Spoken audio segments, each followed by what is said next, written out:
বাংলাদেশে প্রতিনিয়ত সমকামিতা অনেক বেশি বেড়ে চলেছে। বিশেষ করে মেয়ে মেয়ে যেই সমকামিতা হয় সেটা প্রচুর পরিমাণে দেখা দিচ্ছে ইদানিং। কিছুদিন আগে সামাজিক যোগাযোগ মাধ্যমে একটি ভিডিও ভাইরাল হয়েছে।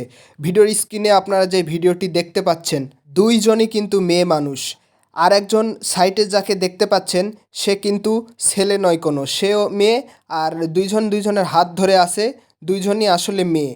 তারা দুইজন বিবাহ করে ঢাকায় গেছিল সংসার করার উদ্দেশ্যে।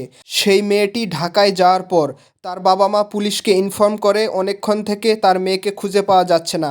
তারপর পুলিশ তাদের দুইজনকে কমলাপুর রেলওয়ে স্টেশন থেকে আটক করে। স্ক্রিনে ছেলেদের পোশাক পরা যেই মেয়েটিকে আপনারা দেখতে পাচ্ছেন, এর কিন্তু প্রায় ৮০টার উপরে ফেসবুক আইডি ছিল। ফেসবুকের মাধ্যমে এদের দুইজনের পরিচয় হয়, তারপরে আস্তে আস্তে প্রেম হয়। তারপর দুইজন দেখা করে অনেক কথাবার্তা বলে, বহুদিন থেকে দুইজনের সম্পর্ক ছিল। এমন সম্পর্ক থাকার পর আস্তে আস্তে তারা বিবাহ করে এবং বাড়ি থেকে কিছু না জানিয়ে বাড়ির টাকা পয়সা গয়না যা যা ছিল দুইজন চুরি করে সংসার করার জন্য ঢাকায় এসে পুলিশের কাছে হাতে নাতে আটক হয়। এরপর দুইজনকেই পুলিশের হেফাজতে নেওয়া হয়েছে এবং তাদের মধ্যে যেই ছেলের পোশাক পরিধানকারী মহিলাটা ছিল তাকে কিন্তু আইনের আওতায় এনে যথাযথ শাস্তি প্রয়োগ করতে হবে, না হলে বাংলাদেশে একের পর এক এরকম ঘটনা দেখতে পাওয়া যাবে। এর আগেও আমরা অনেকবার দেখেছি বাংলাদেশে এমন ঘটনা ঘটেছে, বিশেষ করে প্রত্যন্ত গ্রাম অঞ্চলে এবং শহরে যেগুলো উন্নত অঞ্চল আছে সেখানেও এ ধরনের ঘটনা বহুবার দেখা গিয়েছে। ছেলে সমকামিতায় বলেন বা মেয়ে সমকামিতা, মহান আল্লাহ রব্বুল আলামিন কিন্তু এই দুইটা জিনিস সমকামিতা কিন্তু হারাম করে দিয়েছে এবং যারা এই ধরনের সমকামিতায় লিপ্ত হবে তাদেরকে কিন্তু ভয়াবহ শাস্তি দেওয়া হবে। এই সমকামিতা ঘটনাটার পিছনে এই মেয়েদেরও দোষ রয়েছে এবং তার বাবা মায়েরও দোষ রয়েছে।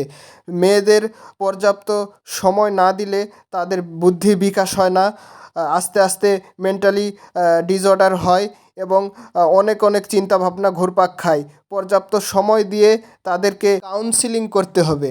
সমকামিতার মতো ভয়াবহ পাপ, ভয়াবহ একটি জঘন্য ঘটনাকে আমি তীব্র প্রতিবাদ ও নিন্দা জানাই এবং এর পরবর্তীকালে যারা এই ধরনের ঘটনা ঘটাবে, যারা ছেলে হোক বা মেয়ে হোক উভয়কেই কিন্তু ভয়াবহ শাস্তির আওতায় আনতে হবে। প্রশাসন কি এদেরকে কিছু করে না কেন? কিছু বুঝি না।